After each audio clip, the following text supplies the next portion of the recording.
Exercise 2.6 का fifth question है। इसमें हमें ये इक्वेशंस दी गई हैं y equal -2x -3, y equal -2x और y इक्वल 2x प्लस 3। तो सबसे पहले हमें इनके ग्राफ बनाने हैं अगर, तो हम इनके x और y की वैल्यू निकालते हुए एक टेबल बनाएंगे।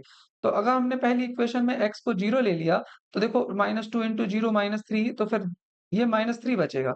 तो x की वैल्यू 0 है, तो y की वैल्यू -3 आ जाएगी।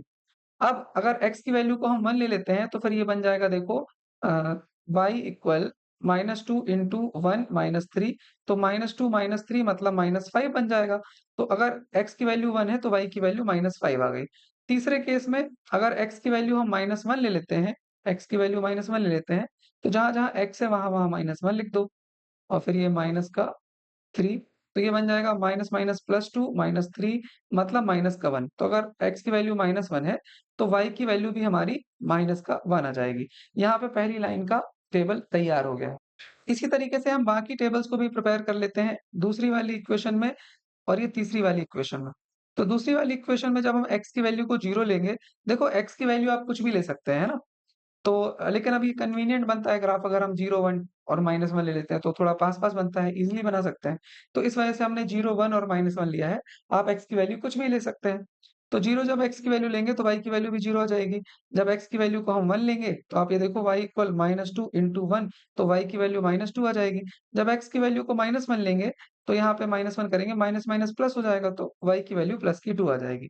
दूसरी वाली टेबल तैयार हो गई। अब तीसरी वाली टेबल है y इक्वल 2x प्लस 3। जब x की वैल्यू को हम 0 लेंगे, तो y की वैल्यू देखो कितनी आ जाएगी 3। 2 इंटू 0 0 प्लस 3 मतलब 3 और फिर जब हम x की वैल्यू को 1 लेंगे, तो फिर ये बन जाएगा 2 इंटू 1 प्लस 3, तो बन जाएगा 2 प्लस 3 मतलब 5, तो दूसरा ये 5 बन गया। और देखो तीसरा जब हम x की वैल्यू को माइनस का 1 लेंगे, तो कितना बन जाएगा ये? x की जगह पे -1 लिख दो आप, प्लस 3, ये बन जाएगा -2 प्लस 3, ये बन जाएगा प्लस का 1। तो जब ये -1 लिया, तो ये बन गया हमारा 1। ठीक है, यहाँ पर हमने टेबल तैयार कर ली है, अब इसके बाद हमें इन इक्वेशंस को ग्राफ में प्लॉट करना है। तो पहली इक्वेशन है उसमें जब x 0 था तो y -3 था, तो इसको हम अच्छे से बना लेते हैं। तो जब x की वैल्यू 0 है तो y की वैल्यू -3, तो फिर ये वाला पॉइंट हमारा ये होगा 0, -3, इसको हम लिख लेते हैं 0, -3। इसके बाद दूसरा वाला जो हमारा पॉइंट है, इसमें अगर x की वैल्यू 1 है तो y की वैल्यू -5 है। तो 1 है तो -5 हमारा यहाँ आएगा। यस, ये हो जाएगा हमारा x की वैल्यू 1 है तो y की वैल्यू माइनस का 5, ये वाला पॉइंट है, ठीक है? इसके बाद तीसरी जो है वो x की वैल्यू -1 है तो y की वैल्यू भी -1 है। तो -1 यहाँ आ जाएगा, x की वैल्यू -1, y की वैल्यू -1, ये वाले हमारे तीनों पॉइंट प्लॉट हो चुके हैं। अब इनको मिला देंगे तो हमारा जो है वो ग्राफ बन जाएगा। तो इन तीनों को मिलाने वाली लाइन हम बना देते हैं। यहाँ पे हमारा पहली जो इक्वेशन है उसका ग्राफ बन चुका है। इसमें हम y इक्वल -2x -3 भी लिख देते हैं ताकि हमें पता चल जाए कि ये y इक्वल -2x -3 का ग्राफ है। इसके बाद हम दूसरा ग्राफ बनाते हैं, दूसरी जो टेबल है उसमें x इक्वल 0 था तो y इक्वल 0 है तो ये इसी पॉइंट पे आएगा। यहाँ लिख लेते हैं 0, 0। इसके बाद x की वैल्यू 1 है तो y की वैल्यू -2 है तो फिर ये यहाँ बनेगा 1, माइनस का 2, ठीक है? इसके बाद x की वैल्यू -1 है तो y की वैल्यू y की वैल्यू 2 है तो फिर ये वाला पॉइंट हो जाएगा हमारा -1, 2। ये हमारे तीनों पॉइंट प्लॉट हो चुके हैं, अब इनको हम मिला देते हैं तो इक्वेशन का ग्राफ बन जाएगा। इन तीनों पॉइंट को मिला दिया हमने तो देखो आप ये ग्राफ बन चुका है हमारा, ठीक है? यहाँ पर हम लिख देते हैं y इक्वल -2x। देखो आप ये दोनों ग्राफ बन चुके हैं, आप इसमें नोटिस करो कि पहली वाली जो है इक्वेशन, उसमें जो a की वैल्यू है वो -2 है, दूसरी वाली जो इक्वेशन है उसमें भी a की वैल्यू -2 है। जब a की वैल्यू दोनों में सेम है मतलब स्लोप दोनों का सेम होगा, नेगेटिव तरफ होगा, मतलब दोनों लाइनें पैरेलल होंगी। आप देखो ग्राफ में भी हमारी ये दोनों लाइनें पैरेलल आ रही हैं। इसका मतलब हमारा ये जो दोनों ग्राफ है ये सही बन रहे हैं। अब तीसरा इक्वेशन आप देखो, तीसरा इक्वेशन है y इक्वल 2x प्लस 3, यहाँ पर जो a है वो उसकी वैल्यू प्लस का 2 है, मतलब इस तरफ को हमारा स्लोप बनेगा। तो बनाते हैं, x की वैल्यू 0 है तो y की वैल्यू 3 है, तो ये वाला पॉइंट बनेगा हमारा 0, 3।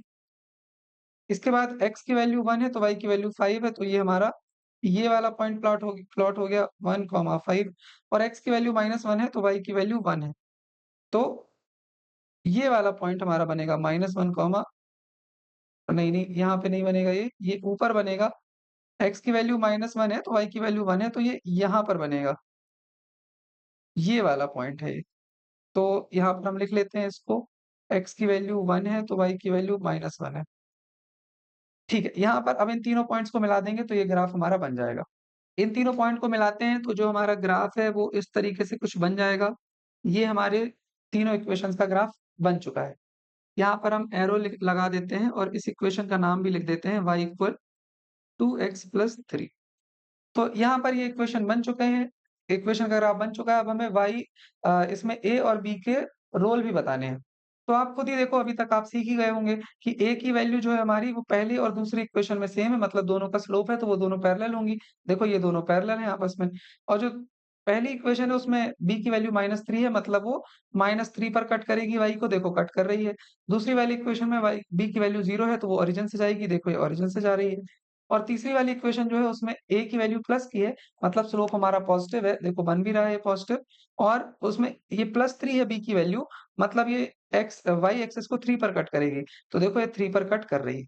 तो यहाँ पर a और b का रोल हो गया, इसको हम फॉर्मली लिख और लिखते हैं। सबसे पहले हम लिखेंगे y इक्वल इक्वेशन जो हमारी है वो y equal ax plus b के फॉर्म में है, तो a रिप्रेजेंट करेगा स्लोप को और b हमारा रिप्रेजेंट करेगा y इंटरसेप्ट को। अब हमने तीनों इक्वेशंस लिख ली हैं और यहाँ पर a और b की वैल्यूज लिख ली हैं। इसके बाद अब देखो, आप इसमें पहली वाली इक्वेशन जो है और दूसरी इक्वेशन है, उनका स्लोप सेम है, जो कि है -2, तो वो पैरेलल होंगी, ये हम आपको बता चुके हैं ग्राफ में भी। इसके बाद दूसरा देखो आप, b की वैल्यू 3 0 -3 है, मतलब उनके इंटरसेप्ट -3 0 और प्लस के 3 होंगे। यहाँ पर a और b के रोल भी हो गए हैं। यहाँ पर हमारा क्वेश्चन नंबर 5 भी कंप्लीट हो जाता है। आपको रिवीजन के लिए अगर इनका पीडीएफ देखना है, तो आप टेलीग्राम में जाकर के डाउनलोड कर सकते हैं। और इसी तरीके से आपको बाकी चैप्टर्स के भी सॉल्यूशंस देखने हैं, तो आप डिस्क्रिप्शन में जाकर के देख सकते हैं। हम मिलेंगे नेक्स्ट वीडियो में।